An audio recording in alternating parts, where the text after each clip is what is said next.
Hello dear students, +2 geography say improvement examination 2024 എഴുതുന്ന എല്ലാ വിദ്യാർത്ഥികൾക്കും പ്രയോജനപ്രദമാവുന്ന ഇമ്പോർട്ടൻറ്റ് ടോപ്പിക്കുകളുടെ ഡിസ്കഷനാണ് നമ്മൾ ഇൻക്ലൂഡ് ചെയ്തിട്ടുള്ളത്.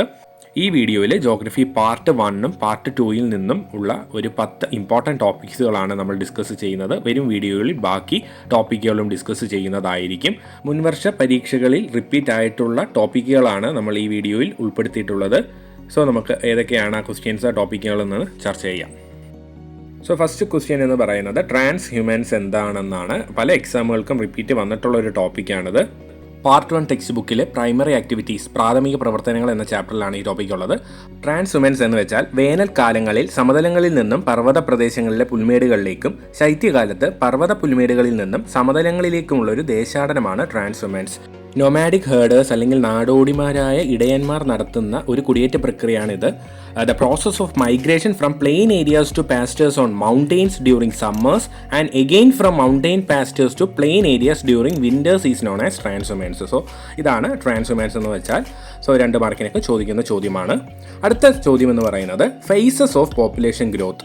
പാർട്ട് 2ലെ ചാപ്റ്റർ 1ലെ ഒരു ടോപ്പിക്കാണ് faces of population growth.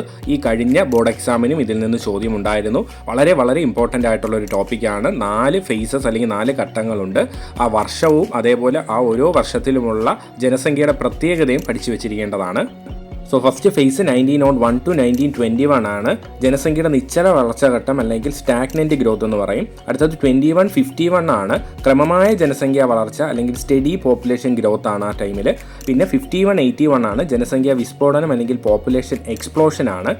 Last face എന്ന് പറയുന്നത് 81 to 2011 അല്ലെങ്കിൽ അറ്റ് പ്രസൻ്റ് ആണ്. ജനസംഖ്യയുടെ വളർച്ചാ നിരക്ക് ഉയരുന്നു അല്ലെങ്കിൽ ആദ്യം ഇൻക്രീസിംഗ് ആണ്, പിന്നീട് ഗ്രാജുവലി ഡിക്രീസിങ്. അങ്ങനെ ഓർത്ത് വെച്ചേക്കുക. അപ്പോൾ 4 ഫേസും അതിൻ്റെ ക്യാരക്ടറിസ്റ്റിക്സും പഠിക്കുക. എസ്എ ക്വസ്റ്റ്യൻ ആയിട്ടൊക്കെ ചോദിക്കാറുണ്ട്. അടുത്ത important topic conservation of mineral resources അല്ലെങ്കിൽ ധാതു വിഭവ സംരക്ഷണമാണ്.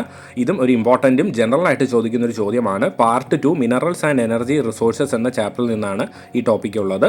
അപ്പോൾ ഇതിൽ കൺസർവേഷൻ്റെ ഒരു 4 പോയിൻ്റെങ്കിലും ഓർത്ത് വെച്ചേക്കുക.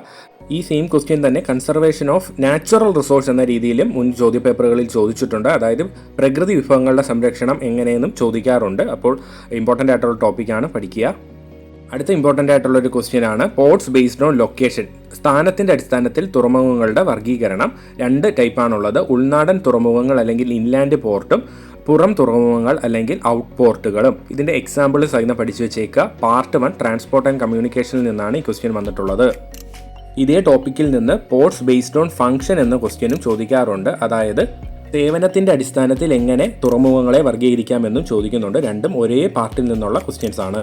അടുത്ത ഇമ്പോർട്ടൻ്റ് ആയിട്ടുള്ള ക്വസ്റ്റ്യൻ എന്ന് പറയുന്നത് ഡെമോഗ്രഫിക് സൈക്കിൾ അല്ലെങ്കിൽ ഡെമോഗ്രഫിക് ട്രാൻസിഷൻ തിയറിയാണ്. ജനസംഖ്യ പരിവർത്തന സിദ്ധാന്തം, ജനസംഖ്യാപരമായ പരിവൃത്തി എന്ന രീതിയിലൊക്കെ ചോദിക്കാറുണ്ട്. പാർട്ട് 1ലെ ചാപ്റ്റർ 1ൽ നിന്നുള്ള ടോപ്പിക്കാണ്. ഡെമോഗ്രഫിക് സൈക്കിൾ എന്നൊക്കെ പറഞ്ഞ് നിങ്ങൾ പഠിച്ചിട്ടുണ്ട്, അല്ലെങ്കിൽ ആ തിയറിയുടെ ഒരു ഡയഗ്രാമും ഒക്കെ വെച്ച് പഠിച്ചിട്ടുള്ളതാണ്. ഒരു സമൂഹം ഗ്രാമീണ കാർഷിക നിരക്ഷര തലത്തിൽ നിന്നും നാഗരിക വ്യാവസായിക സാക്ഷരത തലത്തിലേക്ക് ഉയരുമ്പോൾ അവിടുത്തെ ജനസംഖ്യ ഉയർന്ന ജനന മരണ നിരക്കിൽ നിന്നും താഴ്ന്ന ജനന മരണ നിരക്കിലേക്ക് മാറുന്നു എന്നാണ് ഈ സിദ്ധാന്തം പറയുന്നത്. ഇത് ഏതൊരു പ്രദേശത്തിൻ്റെയും ഭാവി ജനസംഖ്യ വിശദീകരിക്കാൻ പ്രവചിക്കാനും ഉപയോഗിക്കുന്ന സിദ്ധാന്തമാണ്. ഇമ്പോർട്ടൻ്റ് ടോപ്പിക്കാണ്, പല എക്സാംസിനും ചോദിച്ചിട്ടുണ്ട്.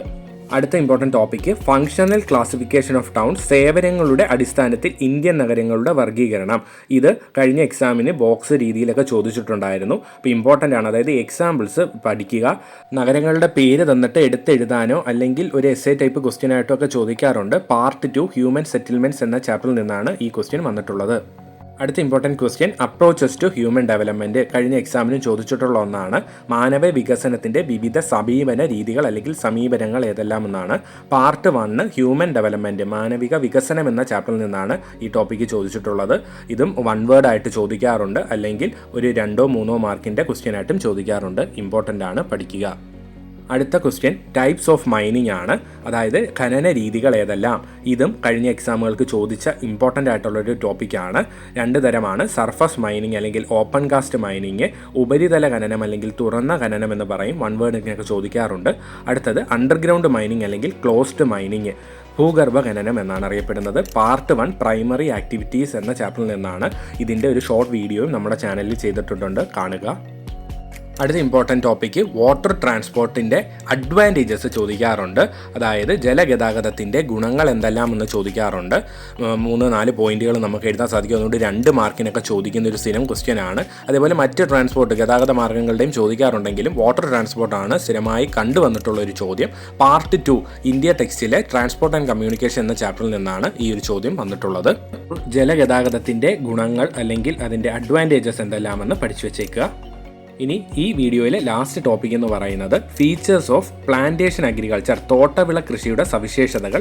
ഇതും മുൻ ചോദ്യ പേപ്പറുകളിൽ റിപ്പീറ്റ് വന്നിട്ടുള്ള ഒരു ചോദ്യമാണ്, ഇമ്പോർട്ടൻ്റ് ആയിട്ടുള്ള ടോപ്പിക്കാണ്. വീണ്ടും പാർട്ട് 1 പ്രൈമറി ആക്ടിവിറ്റീസ്, പ്രാഥമിക പ്രവർത്തനങ്ങൾ എന്ന 1ാമത്തെ ടെക്സ്റ്റ് ബുക്കിൽ നിന്നുള്ള ഇമ്പോർട്ടൻറ്റ് ടോപ്പിക്കാണ്. അപ്പോൾ ആ ചാപ്റ്ററിൽ ഒരുപാട് ചോദ്യങ്ങൾ നമ്മൾ ഇന്നത്തെ വീഡിയോയിൽ തന്നെ ഉൾപ്പെടുത്തിയിട്ടുണ്ട്. അപ്പോൾ അത്രത്തോളം ഇമ്പോർട്ടൻസ് കൊടുത്ത് ആ ചാപ്റ്റർ പഠിക്കുക. പ്രാഥമിക പ്രവർത്തനങ്ങൾ എന്ന ഈ ചാപ്റ്ററിൽ നിന്ന് തന്നെ മറ്റ് കാർഷിക തരങ്ങളുടെയും സവിശേഷതകളൊക്കെ ചോദിക്കാറുണ്ട്. എങ്കിലും ഇത് കുറച്ചുകൂടി ഇമ്പോർട്ടൻസ് കൊടുത്ത് പഠിക്കുക. ഫീച്ചേഴ്സ് ഓഫ് പ്ലാന്റേഷൻ അഗ്രികൾച്ചർ അല്ലെങ്കിൽ തോട്ടവിള കൃഷിയുടെ സവിശേഷതകൾ. സോ ഈ വരാൻ പോകുന്ന +2 ജോഗ്രഫി സേ ഇംപ്രൂവ്മെൻറ്റ് എക്സാമുകൾക്ക് ചോദിക്കാൻ ചാൻസ് ഉള്ള 10 ഇമ്പോർട്ടൻറ്റ് ക്വസ്റ്റ്യൻസ് ആണ് ഈ വീഡിയോയിൽ ഉൾപ്പെടുത്തിയിട്ടുള്ളത്.